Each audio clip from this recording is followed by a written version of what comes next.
ضرب لكم مثلا من أنفسكم هل لكم مما ملكت أيمانكم من شركاء فيما رزقناكم فأنتم فيه سواء تخافونهم كخيفتكم أنفسكم كذلك نفصل الآيات لقوم يعقلون۔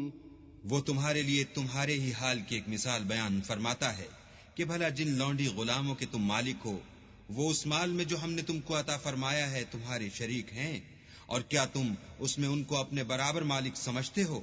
اور کیا تم ان سے اس طرح ڈرتے ہو جس طرح اپنوں سے ڈرتے ہو؟ اس طرح ہم عقل والوں کے لیے اپنی آیتیں کھول کھول کر بیان کرتے ہیں۔ بل اتبع الذين ظلموا أهواءهم بغير علم فمن يهدي من أضل الله وما لهم من ناصرين۔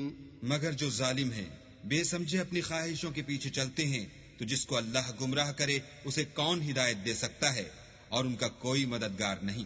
فَأَقِمْ وَجْهَكَ لِلدِّينِ حَنِيفًا فِطْرَةَ اللَّهِ الَّتِي فَطَرَ النَّاسَ عَلَيْهَا لَا تَبْدِيلَ لِخَلْقِ اللَّهِ ذَلِكَ الدِّينُ الْقَيِّمُ وَلَكِنَّ أَكْثَرَ النَّاسِ لَا يَعْلَمُونَ۔ تو تم ایک طرف کے ہو کر دین اللہ کے رستے پر سیدھا منہ کیے چلے جاؤ، اور اللہ کی فطرت کو جس پر اس نے لوگوں کو پیدا کیا ہے اختیار کیے رہو۔ اللہ کی بنائی ہوئی فطرت میں تغیر و تبدل نہیں ہو سکتا، یہی سیدھا دین ہے، لیکن اکثر لوگ نہیں جانتے۔ منیبین الیہ واتقوہ واقیموا الصلاة ولا تکونوا من المشرکین۔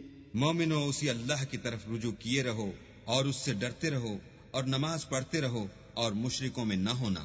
من الذین فرقوا دینہم وکانوا شیعا کل حزب بما لدیہم فرحون۔ اور نہ ان لوگوں میں ہونا جنہوں نے اپنے دین کو ٹکڑے ٹکڑے کر دیا اور خود فرقے فرقے ہو گئے، سب فرقے اسی سے خوش ہیں جو ان کے پاس ہے۔ وَإِذَا مَسَّ النَّاسَ ضُرٌّ دَعَوْا رَبَّهُم مُنِيبِينَ إِلَيْهِ ثُمَّ إِذَا أَذَاقَهُم مِّنْهُ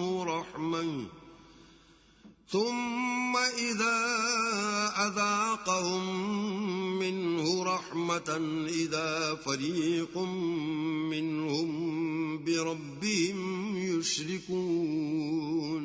اور جب لوگوں کو تکلیف پہنچتی ہے تو اپنے پروردگار کو پکارتے اور اسی کی طرف رجوع ہوتے ہیں، پھر جب وہ ان کو اپنی رحمت کا مزہ چکھاتا ہے تو ایک فرقہ ان میں سے اپنے پروردگار سے شرک کرنے لگتا ہے۔ لِيَكْفُرُوا بِمَا آتَيْنَاهُمْ فَتَمَتَّعُوا فَسَوْفَ تَعْلَمُونَ۔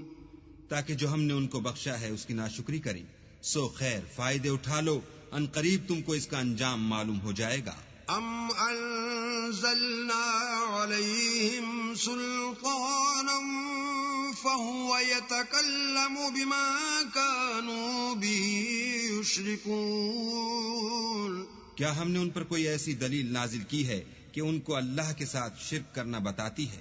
وَإِذَا أَذَقْنَا النَّاسَ رَحْمَةً فَرِحُوا بِهَا وَإِن تُصِبْهُمْ سَيِّئَةٌ بِمَا قَدَّمَتْ أَيْدِيهِمْ إِذَا هُمْ يَقْنَطُونَ۔ اور جب ہم لوگوں کو اپنی رحمت کا مزہ چکھاتے ہیں تو اس سے خوش ہو جاتے ہیں، اور اگر ان کے عملوں کے سبب جو ان کے ہاتھوں نے آگے بھیجے ہیں کوئی غضن پہنچے تو نا امید ہو کر رہ جاتے ہیں۔ اولم يروا ان اللہ يبسط الرزق لمن يشاء ويقدر ان في ذلك لآیات لقوم یؤمنون۔ کیا انہوں نے نہیں دیکھا کہ اللہ ہی جس کے لیے چاہتا ہے رزق فراخ کرتا ہے اور جس کے لیے چاہتا ہے تنگ کرتا ہے، بے شک اس میں ایمان لانے والوں کے لیے نشانیاں ہیں۔ فآت ذا القربى حقه والمسكين وابن السبيل ذلك خير للذين يريدون وجه الله وأولئك هم المفلحون۔ تو اہل قرابت اور محتاجوں اور مسافروں کو ان کا حق دیتے رہو۔ جو لوگ رضائے خدا کے طالب ہیں یہ ان کے حق میں بہتر ہے، اور یہی لوگ نجات حاصل کرنے والے ہیں۔ وما آتيتم من ربا ليربو في أموال الناس فلا يربو عند الله، وما آتيتم من زكاة تريدون وجه الله فأولئك هم المضعفون۔ اور جو تم سود دیتے ہو کہ لوگوں کے مال میں افزائش ہو تو اللہ کے نزدیک اس میں افزائش نہیں ہوتی، اور جو تم زکوٰۃ دیتے ہو اور اس سے اللہ کی رضامندی طلب کرتے ہو تو وہ موجب برکت ہے، اور ایسے ہی لوگ اپنے مال کو دو چند سہ چند کرنے والے ہیں۔ اللہ الذي خلقكم ثم رزقكم ثم يميتكم ثم يحييكم هل من شركائكم من يفعل من ذلكم من شيء سبحانه وتعالى عما يشركون۔ اللہ ہی تو ہے جس نے تم کو پیدا کیا، پھر تم کو رزق دیا، پھر تمہیں مارے گا، پھر زندہ کرے گا۔ بھلا تمہارے بنائے ہوئے شریکوں میں بھی کوئی ایسا ہے جو ان کاموں میں سے کچھ کر سکے؟ وہ پاک ہے اور اس کی شان ان کے شریکوں سے بلند ہے۔